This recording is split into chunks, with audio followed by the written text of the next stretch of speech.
As far as we are concerned, we shall never ever accept the division of our people into three countries. This will never be acceptable. On foreign soil in September, this is what the Mizoram Chief Minister said. A section of the media, including the social media, has suddenly picked up a seemingly controversial statement that Mizoram Chief Minister Lalduhoma made on Kuki-Zo unity and nationhood during his visit to Indianapolis in the US in the month of September. Imagine a scenario where the borders of nations are redrawn, not by force, but by the will of the people seeking refuge and cultural unity. As Myanmar's Chin state plunges deeper into crisis, thousands of its residents are crossing into India's northeast, igniting discussions that could reshape the region's geopolitical landscape. Is this a strategic move to put an end to a never-ending civil war? Is it a carefully crafted plan by the NSA and top government officials? Welcome to Inner Call. Before you put any thoughts, let me clarify this is purely speculation and based on superficial knowledge. Please do not consider it fact-based news. It is simply an analysis of the evolving situation. Since the 2021 military coup in Myanmar, the nation has been engulfed in turmoil. The junta's intensified crackdowns on resistance groups and ethnic minorities have made Chin state, which shares a long border with India's Mizoram, one of the worst affected regions. The escalating violence has compelled thousands of Chin refugees to seek safety across the border in India. In response, India has extended humanitarian aid and opened its doors to these refugees in Mizoram. This influx has raised significant security and strategic concerns, especially considering the deep-rooted ethnic ties between the Chin people and the Mizos of India. Many in Chin state feel a stronger cultural connection to India than to Myanmar's military government. Despite the growing discourse, India has not officially proposed a merger with Chin state. However, the instability in the region is prompting India to reassess its long-term strategy. Three primary concerns are at the forefront.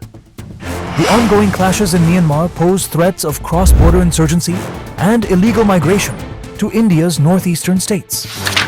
For instance, in January 2023, Myanmar's Air Force conducted airstrikes near the India-Myanmar border, resulting in casualties and prompting more refugees to cross into India. China's expanding influence. China has strengthened its ties with Myanmar's military junta, turning the region into a strategic battleground for influence. China perceives India's Act East policy and its closer relations with Southeast Asian nations as challenges to its regional ambitions. The Chin and Mizo communities share profound ethnic relations. During the 2021 Myanmar coup, Mizoram showcased compassion by sheltering refugees, even against directives from the Indian government. This grassroots solidarity has sparked discussions about the potential benefits of Chin state aligning more closely with India. But is a merger feasible? Myanmar's military government would vehemently oppose any move threatening its territorial integrity. Additionally, China's strategic interests in Myanmar mean any shift towards India could escalate regional tensions. International law further complicates the matter, as territorial changes require intricate diplomatic negotiations and legal frameworks, not merely political sentiment. Currently, India maintains a cautious approach, focusing on humanitarian aid and security management, while engaging with both Myanmar's military government and ethnic resistance groups. However, with no resolution in sight for Myanmar's crisis, pressing questions emerge. Should India adopt a more proactive role in determining the future of Chin state, or continue its policy of cautious diplomacy? If the people of Chin state express a desire for a stronger alliance with India, how should India respond? Now, with the Manipur government no longer in power due to its failure in handling the ethnic violence, the Indian army has taken control on the ground to restore order. Meanwhile, speculation is rife that key figures closely associated with the Indian government, including former Home Secretary Ajay Bhalla, Wazekar, who has worked closely with Amit Shah, are playing a role in shaping the situation.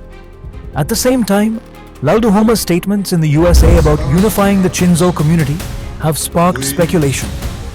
Adding to the developments, the central government has appointed General V.K. Singh as the governor of Mizoram, a move seen by many as strategically significant.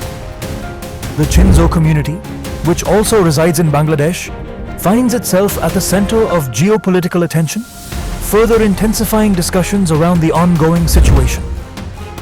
As this complex situation unfolds, India's diplomatic strategies and its commitment to regional stability will be tested. The choices made in the upcoming months could redefine the geopolitical dynamics of northeast India and its neighboring regions. Myanmar rebel groups have signed a merger pact in Mizoram, reportedly in the presence of the chief minister. In the face of such challenges, what path should India tread? A long-standing historical debate resurfaces. Was it a mistake by the British not to keep Myanmar with India, considering Rangoon was a major city at the time? How can it balance its strategic interests with humanitarian responsibilities in addressing the ongoing crisis in Myanmar? Share your insights and perspectives in the comments below. Thank you.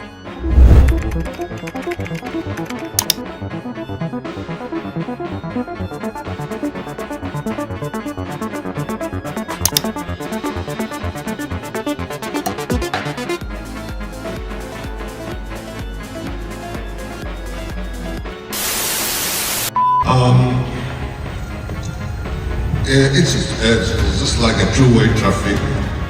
As far as we are concerned, we shall never ever accept the division of our people into three countries. This will never be acceptable. Kind of monitor system, and we also built our own air defense system like bunker, everything, and we also have this 24 hours duty to monitor that the jet fighter. So in that way, that's we build the defense system. And for those who always worry, this is not a safe play, but for who believe on the revolution, of course, this is the safest play.